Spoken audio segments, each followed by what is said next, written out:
Hello YouTube, this is Ratagris21. Today's presentation is regarding the Nagant Revolver, or the M1895 Nagant Revolver. I do have an example here. This particular weapon is from 1942. It is from the Izas Arsenal, and these were also produced at the Tula Arsenal, as the markings are very similar to the Mosin Nagant rifle markings. Things where you would have the star with the arrow or the triangle with the arrow type are the more commonly known markings for these particular weapons. Now this particular weapon is very unique. It is actually first generation suppressed type weapon. What does that mean? Well, at that time you were actually able to remove the front sight and thread the barrel to put a suppressor or silencer. Now this particular weapon is unique in the sense that it was one of the first successful designs at creating a gas seal. What does that mean? In the sense that, notice there's currently a space here between the cylinders and the frame and the barrel.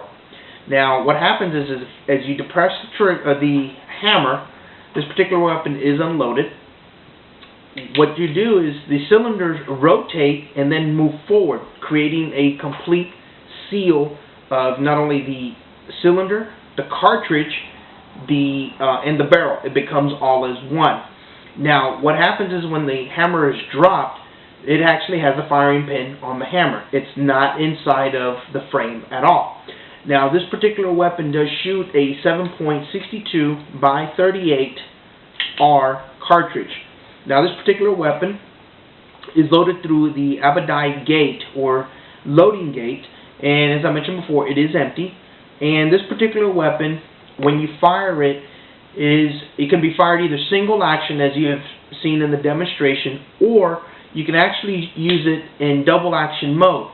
However, when you do double action, as you can tell, there is quite a number of pound pressure required to get the hammer to rotate back, to go back at the same time the cylinders rotate, and then of course the firing causes the hammer to go forward and detonating the cartridge. Now this particular weapon came in two variations. I have the one version here is actually a single double action capable weapon. I normally fire it in single action because it's a lot easier to reacquire the target. It is an accurate revolver, however it does shoot a 32 caliber type projectile. Now the 7.62 by 38 cartridge is not very powerful. Some people regard it as a very underpowered cartridge, but some people enjoy shooting it. The original ammunition, and I'm sorry I don't have an example, is actually a long cartridge that is somewhat recessed in. So when you first look at a piece of brass and you're thinking, well, it looks like a blank. In reality, if you look inside, it actually has a slug, which is usually a semi-wad cutter type of slug. And what happens is when you detonate it, the cartridge then expands. The brass case expands, the slug flies out, and therefore it creates that gas seal. Now you can use 32 Smith & Wesson shorts as well as 32 Smith & Wesson longs. However, it creates a situation where the cartridge itself, the brass case, will bulge, and therefore it becomes lodged in the cylinders.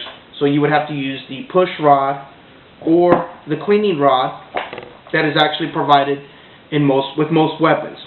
Now the situation with the use of modern day ammunition is the fact that ammunition is high pressured and it will not create the gas seal. It will detonate, it will go out the barrel, it will be accurate.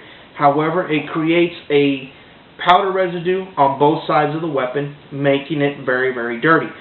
Now the original cartridge, if you are able to obtain the CCCP target grade ammunition, is very dirty, but it will actually not leave any residue on the sides of the frame, but it will leave a little bit of quite a bit of residue inside the barrel as well as in the cylinders. There is a single action version, which is a competition revolver version. The popularity of this weapon in Russia and the former Soviet Union was they made it into a bull barrel. It had a custom elevation front sight, and you could also adjust the windage on the rear sight. Again, this weapon is also empty. Now this one is strictly single action. It did have a thumb rest. This is a right-handed shooter's model, as you can see, and this is strictly single action. This weapon does not function in double action mode at all. You can see it revolve, but it will not drop the hammer as you would have in a normal double action weapon. Again, firing pin is set up in the hammer. It goes through the frame and into the cylinder, striking the cartridge, and therefore you have the detonation. This particular weapon does not have a push rod as the original design had. This particular one does have some bluing issues where Century Arms International did their etching to do the serial numbers and their cartouche stampings, but unfortunately the bluing was not a successful job. But the rest of the weapon is very nice. These weapons are very accurate. Not very powerful, but very accurate. And so therefore they developed in Russia the competition model. It is advisable not to use modern ammunition. It is something that you would do at your own risk. I have actually successfully fired 32 Smith Wesson Long cartridges, but again it does bulge. As with any weapon, you should always thoroughly clean it and really more detail it, especially this particular weapon. It is a fun little range shooter, and of course it's important to have history associated with this weapon. It does have a loop for a lanyard, so if you choose to have that, it's always nice to have. The competition model does not have that at all. There is ways of actually adjusting the double action by removing this screw, removing this particular part of the fake-like grip, and about halfway around here or so, you can actually slightly adjust up and place either a number 8 or a number 10 nut, and it actually is supposed to alleviate the pressure required to go into double action mode for the particular weapon. If not, you can just leave it as is. It's not a complete alteration of the weapon, but it does have history. It was stated that this is the revolver that started the Russian roulette craze. It is a 7-round chambered revolver, so you actually have 1 chance to lose, 6 chances of winning. Of course, I wouldn't advise you to play that game either. This weapon is actually favored by many people.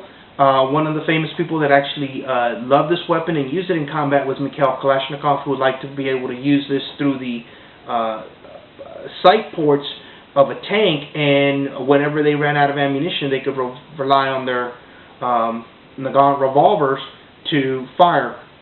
It is also said that if it was embossed with the red star during the Communist Party, it was a great honor to have a Nagant revolver. So it is a status symbol.